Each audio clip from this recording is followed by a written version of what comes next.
Jadi semua perjalanan ulama-ulama yang kita ketahui dengan cara langsung atau perjalanan mereka yang kita ketahui dengan lewat tulisan-tulisan riwayat hidup mereka, seperti Datuk kita Kelampaian, beliau mencapai derajat arif billah, mengumpul antara syarikat, tarekat, ma'rifat dan hakikat. Mulai kapan, bagaimana? Di antaranya beliau menuntut ilmunya aja 35 tahun kurang lebih. Di antaranya guru beliau itu adalah Syekh Saman Madani. Sampai beliau teman-temannya tidak berapa orang, hanya 4 orang.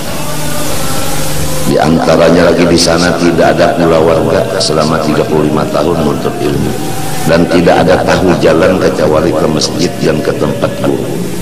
Jalan lain enggak tahu karena tidak menggunakan kaki kepada yang bukan 2 tempat itu, hanya ke masjid dan ke tempat guru.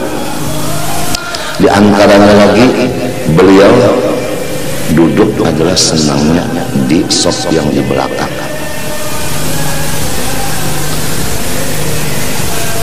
Terjadi di Madinatul Munawwarah pada ketika datang Syekh Muhammad bin Sulaiman Al-Qurdi, seorang ulama besar di seluruh dunia yang datang dari kota Mesir ke Madinatul Munawwarah. Kemudian berkumpullah ulama Mekah dan Madinah dan ulama lainnya di Masjid Nabawi. Kemudian Syekh Sulaiman Qurdi selalu memberikan ceramah agama. Kemudian diadakan pertanyaan-pertanyaan dari hadirin kepada Syekh Muhammad bin Sulaiman Al-Qurdi. Maka pertanyaan itu tidak bisa dijawab oleh Syekh Muhammad bin Sulaiman Al-Qurdi. Maka Syekh Muhammad bin Sulaiman Al-Qurdi sebagai ulama yang betul-betul waras Rasulullah, selalu beliau tawadhu, beliau melaksanakan tawadhu. Beliau serahkan kepada orang-orang yang hadir siapa di antara yang sanggup menjawab pertanyaan-pertanyaan yang diajukan kepada saya tadi. Kemudian Datuk Kelampaian, Datuk kita semuanya, beliau di sop yang terakhir menulis jawaban itu dengan terinci dan dengan sempurna.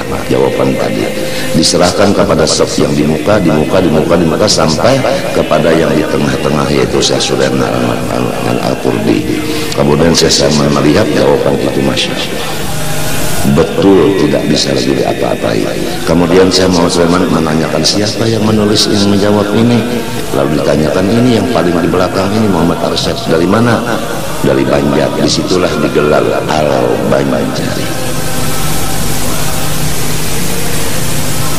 Sebetulnya kalau menurut silsilahnya yang ditulis oleh cucu beliau sendiri, yaitu Datuk Muhammad Al-Khatib, wa kana Abdullah Banjar hada Hindian mansa'an wa Banjaran Lukgabang Manjaran maskanan wa qabran wa kana mahmuban indas sultan.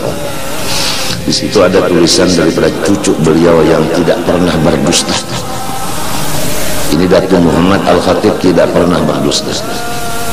Oleh sebab itu silsilah atau manaqib Syekh Muhammad Arsyad Al-Banjari yang dipakai, yang ditulis oleh arwah Tuan Guru Haji Abdurrahman Siddiq Safar yang disebut Syajaratul Arsyadiyah, beliau mengambil kebanyakannya dari arwah Datuk Muhammad Al-Khatib ini tadi. Karena ujar Sidin Muhammad Al-Khatib ini kada pernah berdusta dan riwayatnya itu benar. Jadi inilah yang jadi patokan Sidin mengenai masalah riwayat hidup Syekh Muhammad Arsyad Al-Banjari. Nah, beliau ini yang mencatat Abdullah Banjar ini, abahnya Datuk Kelampaian ini lahir di India, tapi bukan orang India, lahir di India, pindah ke Banjar, itu melahirkan Muhammad Arsyad.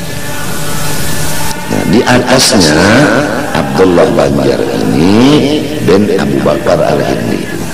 Jelas kalau Abu Bakar Al-Hindi ini adalah bin Ahmad Salabiyah Al-Idrus.